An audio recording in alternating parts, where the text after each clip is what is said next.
I cannot believe I lost that game of yarn chicken. I don't even know why. I had hope. It's very meditative, but it's not exactly what I'm currently wanting to do. It's very quick that I pick this up and just immediately put it back down. This video is kindly sponsored by Squarespace, but more on that a little later.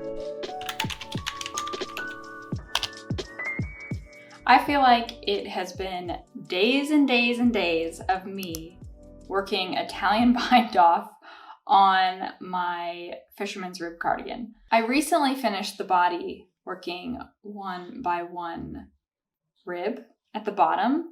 I might have gotten a little too excited and started the ribbing a little bit sooner than I probably should have.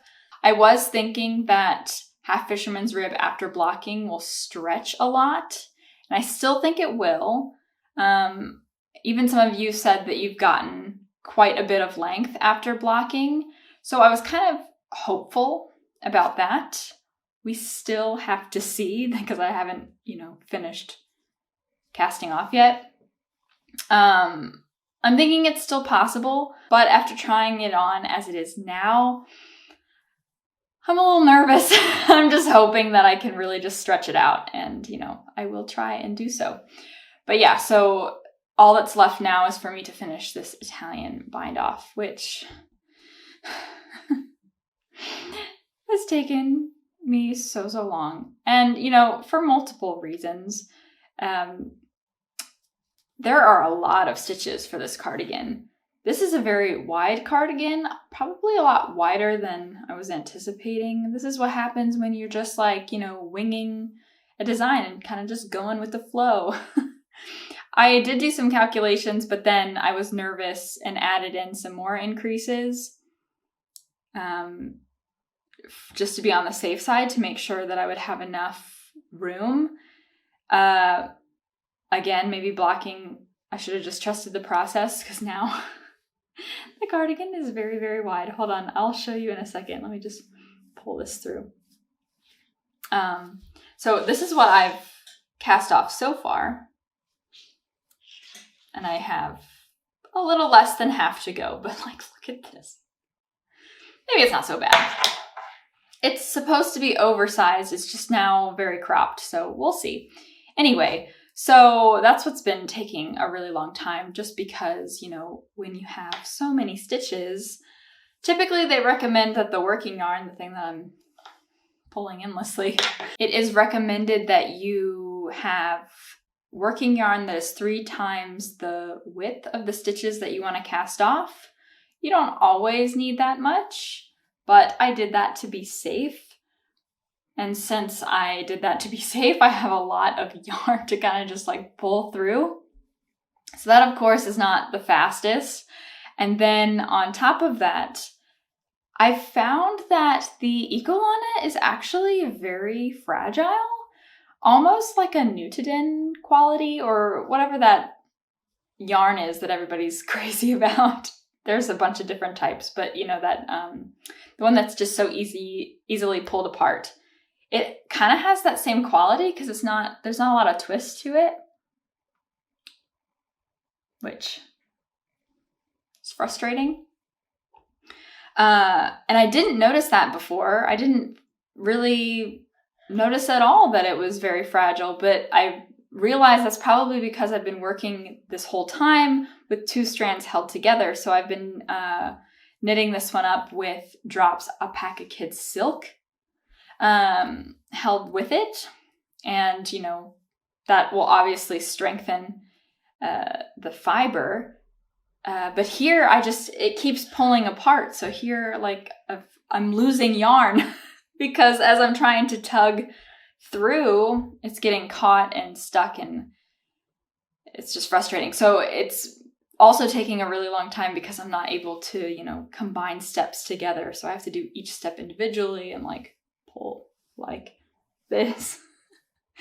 It's very meditative, but it's not exactly what I'm currently wanting to do.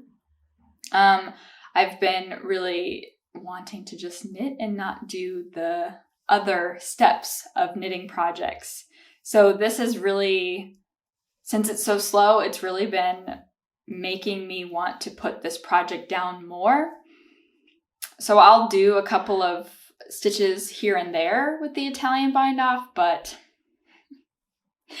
it's very quick that I pick this up and just immediately put it back down because I'm not having a lot of fun with it. It's just, it seems never ending. But, you know, a couple of days here and there, and then it eventually will get done. Yeah, so that's the current status of the Half Fisherman's Rib cardigan. But let's move on to a happier topic. I don't know why I just did the stitch on. You might notice that this project is on different needles than it was before, if you're really detail oriented. So this right here, can you see? They are new needles. It's not really like me to buy something just because I think it's pretty. But I was really influenced this time, and I'm very happy that I was, because sometimes you just need to treat yourself, you know? I got another set of Luca Craft needles. I really hope I'm saying that right.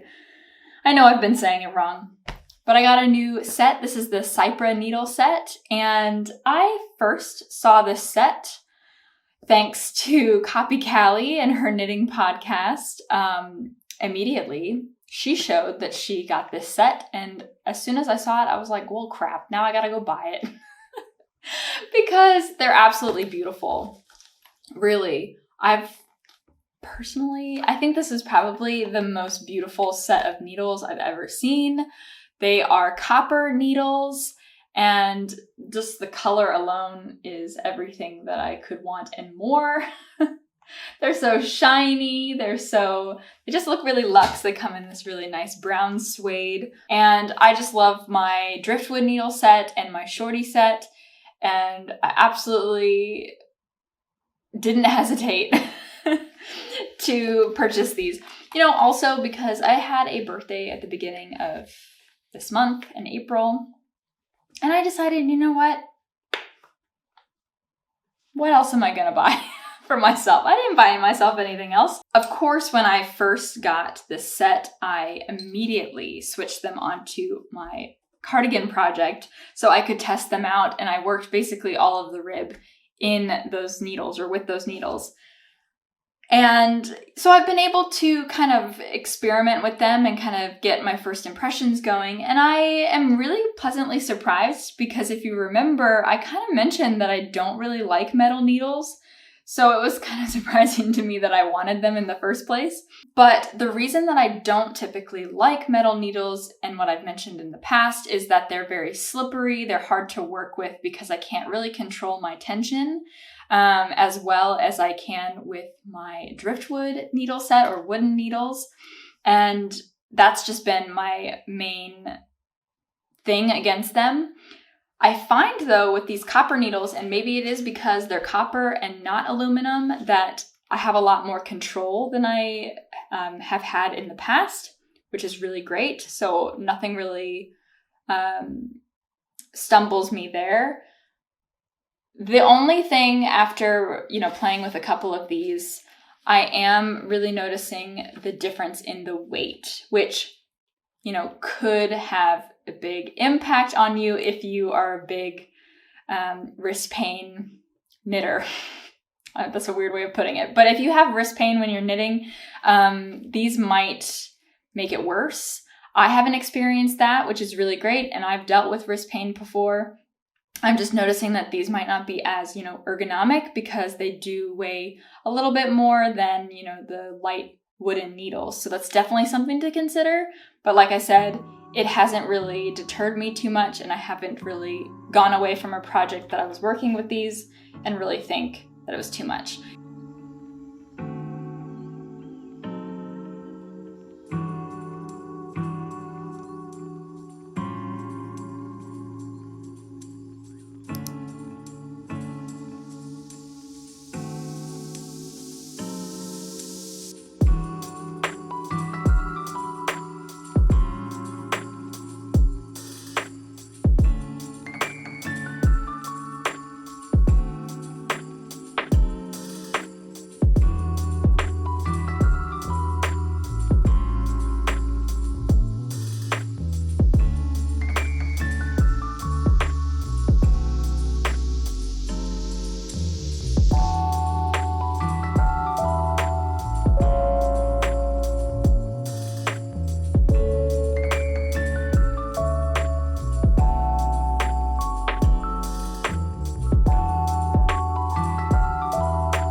This video is kindly brought to you by Squarespace, the all-in-one platform to build an online presence.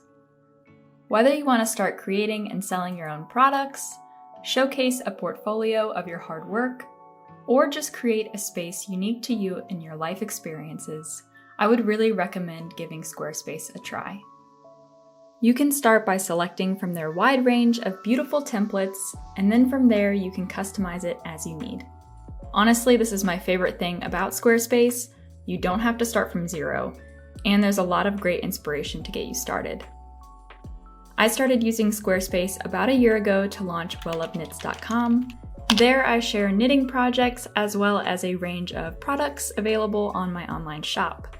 I found the platform to be so easy to use for someone like me who doesn't have much experience in web design. And with all that's available to you, it's really easy to update and maintain your site. If you're interested in giving Squarespace a try, check out squarespace.com for a free trial. When you're ready to launch your website, click my link in the description to save 10% off your first purchase of a website or domain. So thanks again, Squarespace, and let's get back to our chat. I cannot believe I lost that game of Yarn Chicken. Actually, I can't believe it. It wasn't that hard. It wasn't that hard to guess. The amount of yarn that I had to complete 3 more armbands on the teddy pants, there was no way. I don't even know why I had hope. Okay, so that meant that I needed some more of that Baby Cash Soft Merino by Rowan Yarns. So one of the mornings that I was going to take my daily walk, I decided to go in a different direction over to the craft store where I originally found the yarn that I was working with. Mainly the yarn that they have available is all Rowan yarn, so I had a lot of fun looking at everything that was available.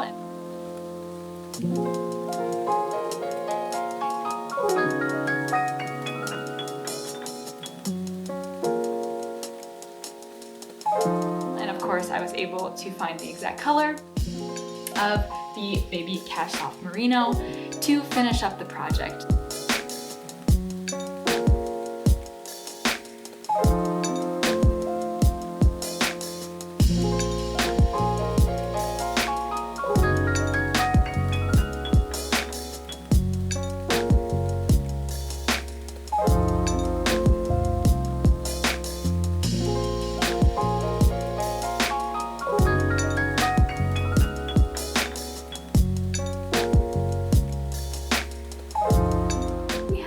Cute little teddy pants, all nice and washed. I really love them. I'm really happy with how this first project turned out. I couldn't be more happy with how it turned out, actually. I was a little nervous when I was working it up. I was not thinking that I really liked the fabric that the Baby Cash Soft Merino kind of provided. I did block a swatch, but it wasn't really big enough for me to feel the difference. I think I didn't do a full swatch. So as I was working this up, I was kind of looking at the fabric being like, I don't know if I would ever want to use this yarn again, but now that it's nicely blocked and everything, the drape is really nice. This is it just feels like really good quality. So I'm very happy. It feels very sturdy, very durable, and I'm very excited with the finished object.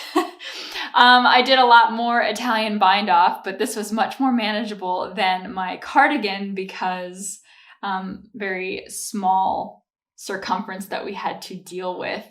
And now at this point I can do Italian bind off with my eyes closed, no problem at all. And I actually really do enjoy it when it's in small quantities like this. It's very satisfying. For larger projects, that's a different story. But for this, very happy to do it, and I will do it over and over again. So I finished off these pants with little buttons right here. Actually, the pattern calls for little clippable buttons. I don't know what that would be called, like the snap buttons. I didn't read that. I just read 6 buttons in the materials, and I was like, okay, so I bought some buttons. So I had to improvise the buttonholes myself, which wasn't an issue. I've done it before, so it wasn't that big of a deal. The only thing I'm concerned about is maybe that the buttons are a little small because the opening, it might not stay together. We'll have to keep an eye on that and see if I need to go back and kind of change that somehow. But I really like the selection that I found. It's very difficult to find such small buttons, but I think they work really nicely with the color of the fabric, and I'm very happy with it. The last thing, the final touch that I am still deciding if I want to do, but I think the general consensus is that I should, is add the little teddy face on it. The reason I haven't done it yet is that I'm a little nervous, and I think that's also why I'm a little hesitant to even do it at all, is that my embroidery skills are zero. I don't know how to embroider. It's even lucky that I even can kind of guess my way through button sewing. So I think I'm gonna need to do a little bit of practicing before I commit to putting the teddy face on. But it looks like the instructions are pretty thorough in the pattern, so it shouldn't really be that difficult. I just would hate to mess this up and like have any snags or anything trying to do it for the first time. So here is what I'm left with. Really, I didn't use barely any yarn at all. Molly, don't hit the tripod. Do you like them? Molly? She doesn't care about them, but she certainly really loves the blocking mat that they just came off of because she just scratched the living hell out of it. But here is the rest of the yarn that I have, the Baby Cash Soft Merino. I can make a hat out of it. I know a lot of you said that if I would have to buy another skein, that I could always use that to make a matching hat, and I think I will. And actually there is a hat pattern in this book that calls for this yarn, so why not? Or I could also make the booties too. But there's this thing called the cherub hat, if I can find it, which has little like bear ears. So I could just do that and really commit to the theme. Or there's also these little booties right here that I could knit up. I'm kind of on the fence about booties because I just know that they fall off so easily. And I think I have a little bit more yarn than that, so it might actually just be worth doing the hat. But that's something that I'm going to do a little bit later because I actually cast on my next project. So these are going to be those little pants that I showed you guys. What is it called? The snuggle pants that are on the cover of this book. And I'm doing my own little thing with them. I actually added short rows to the back because I really loved how the German short rows worked up in the teddy pants, and I can definitely tell that they are going to fit much nicer than if they didn't have them. And since the pattern doesn't call for German short rows, I added them in. Traditionally, I wouldn't have been very confident to do, and I'm not sure if I did them right necessarily, but you can tell a difference between the front and the back, so I'm thinking they'll do their job, right? We'll see. So this is where I'm at so far. It's looking really good. I'm using the Along Avec Anna Superwash Merino, like I mentioned in my last video, that I wanted to use for these pants, and I'm really happy with how they're working up. They're working up very quickly. We'll see how it goes, but I thought that the German short rows would be really important to add in because of the bulk of diapers, especially at the back. You know, we just want to like cover up his backside fully. You know, we don't want them to slide off or not fit very well if we're putting all the time and effort into knitting them up. So I added that little modification. I hope it turns out okay. Like I said, it's looking like it will be fine. But these little German short rows right here, they'll block out. It's a little bumpy at the moment, but I think it'll block out just fine. Yeah, so I'm going to just keep working on this little project now. The yarn is a little bit lighter than the Baby Cash Soft Merino, which is recommended for these pants. You can definitely tell a difference. But I think after blocking, the wool will bloom pretty nicely. and we'll have a more consistent fabric. It's just the hope anyway. I should have knit a swatch, but I was just too excited, and I kind of wanted to just have something quick to cast on because we were traveling the past couple of days, and I was on the train and I needed some small train knitting, and this was the project of choice. So I I ditched knitting a swatch to see how the fabric knit up, and so I could just get started on the project, which I know is not a good thing to do, but we do these things, right? This is not just a me problem, this is an us problem. So now I'm just going to keep working in the round until I get to the next step. So I'm gonna go do that now, and I'll leave you guys here. So thanks again so much to Squarespace for sponsoring today's video, and thank you guys so much for watching. If you liked this video, definitely give it a like, it really helps me out. And if you wanna stick around, you can also subscribe. I would love to have you here, and I will see you guys in the next video. Bye.